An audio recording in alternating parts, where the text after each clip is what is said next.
Bermuda triangle पर ships और aircraft mysterious वे में गायब हो जाने की बात आप बहुत ही पहले से जानते हैं, लेकिन आपको जानकर हैरानी होगी कि बर्मुडा ट्रायंगल की शक्ति सिर्फ धरती तक ही सीमित नहीं है, बल्कि स्पेस में भी इस ट्रायंगल की शक्ति का असर है। इस ट्रायंगल के ऊपर स्थित स्पेस रीजियन में कोई भी स्पेसक्राफ्ट या सैटेलाइट काम नहीं करता है। इसके पीछे की वजह क्या है वो हम आपको आज के इस वीडियो में बताने वाले हैं। बहुत ही कम लोगों को ये जानकारी होगी कि बर्मुडा ट्रायंगल के ऊपर स्थित स्पेस में भी अनयूजुअल पावर मौजूद है, जिस वजह से इस रीजियन में पहुंचने के बाद स्पेसक्राफ्ट और सैटेलाइट काम करना बंद कर देता है। स्पेस में इस रीजियन को the Bermuda triangle of space या साउथ अटलांटिक एनोमली के नाम से जाना जाता है।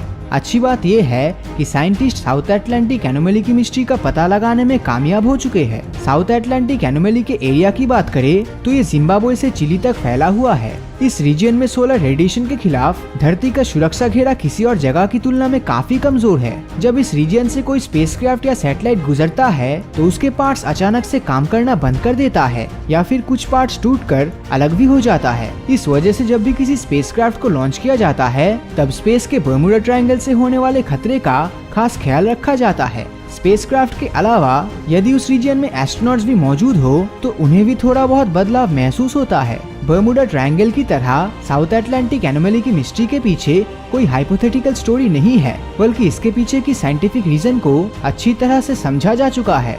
South Atlantic anomaly inner Van Allen radiation belt से जुड़ा हुआ है। धरती के पास 2 वैन एलन रेडिएशन बेल्ट है। ये बेल्ट चार्ज पार्टिकल से बने हुए हैं और रिंग की शेप में धरती को चारों ओर से घेरे हुए हैं। धरती के मैग्नेटिक फील्ड की वजह से ये बेल्ट अपनी जगह पर स्थित है। इस बेल्ट की इनर पार्ट्स में मुख्य तौर पर हाई एनर्जी वाले प्रोटॉन्स होते हैं, वही आउटर पार्ट्स में हाई एनर्जी वाले इलेक्ट्रॉन्स मौजूद होते हैं।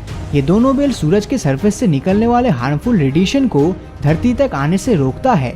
साउथ अटलांटिक एनोमली यानी स्पेस के बर्मुडा ट्रायंगल रीजियन में धरती का मैग्नेटिक फील्ड काफी कमजोर है। मैग्नेटिक फील्ड कमजोर होने की वजह से Allen radiation belt solar radiation को रोक नहीं पाता और हार्मफुल रेडिएशन धरती के लगभग 200 किलोमीटर करीब आ जाते हैं, जबकि सामान्य तौर पर एलन रेडिएशन बेल्ट धरती के सरफेस से 1000 से 60,000 किलोमीटर की ऊंचाई पर स्थित रहता है। सोलर रेडिएशन के इतने करीब आने की वजह से स्पेस के इस रीजन में एनर्जेटिक पार्टिकल का प्रभाव काफी ज्यादा बढ़ जाता है। इस रीजन में एनर्जेटिक पार्टिकल का इफेक्ट ज्यादा बढ़ जाने से स्पेसक्राफ्ट को अजीबोगरीब स्थिति का सामना करना पड़ता है। ऐसे कंडीशन में स्पेसक्राफ्ट पर प्रोटॉन्स की बौछार होने लगती है। स्पेसक्राफ्ट पर प्रोटॉन के हिट करने की स्पीड 18,000 हिट पर स्क्वायर पर सेकंड की होती है। ये प्रोटॉन स्पेसक्राफ्ट के पूरे इलेक्ट्रॉनिक सिस्टम को प्रभावित करता है। इस वजह से कई बार इस रीजन से गुजरते समय स्पेसक्राफ्ट का कोई पार्ट काम करना बंद कर देता है या फिर टूट जाता है। जब भी कोई स्पेसक्राफ्ट इस रीजन में होता है तो धरती से उसका कम्युनिकेशन सिस्टम भी बंद हो जाता है। साउथ अटलांटिक एनोमली के स्पेस मिशन में पड़ने वाले इफेक्ट्स की बात करें तो इसका नुकसान ऑलमोस्ट सभी स्पेस एजेंसीज को भुगतना पड़ा है। 2016 में जापान द्वारा लॉन्च किया गया उनका एक सैटेलाइट हिटोमी साउथ अटलांटिक एनोमली की वजह से ही क्रैश कर गया था। लॉन्च के 1 महीने बाद ही हिटोमी टुकड़ों में बिखरकर वापस धरती पर आ गिरा।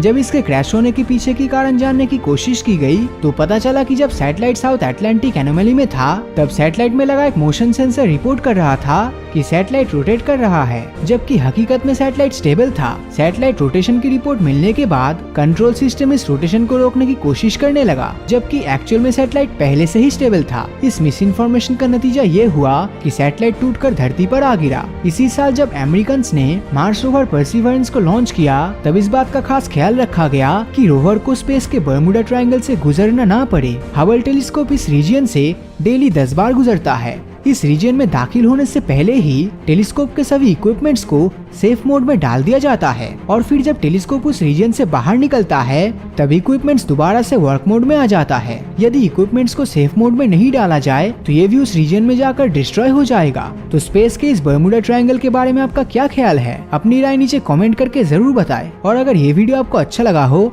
तो इस वीडियो को लाइक और अपने दोस्तों के साथ शेयर करना मत भूलना। और अगर अभी तक आपने हमारे चैनल को सब्सक्राइब नहीं किया है तो सब्सक्राइब करके नोटिफिकेशन बेल को ऑन कर दीजिए, क्योंकि मैं ऐसी वीडियोस हर हफ्ते लाता रहता हूँ। तो मिलता हूँ आपसे अगले वीडियो में और हमेशा की तरह थैंक्स फॉर वॉचिंग।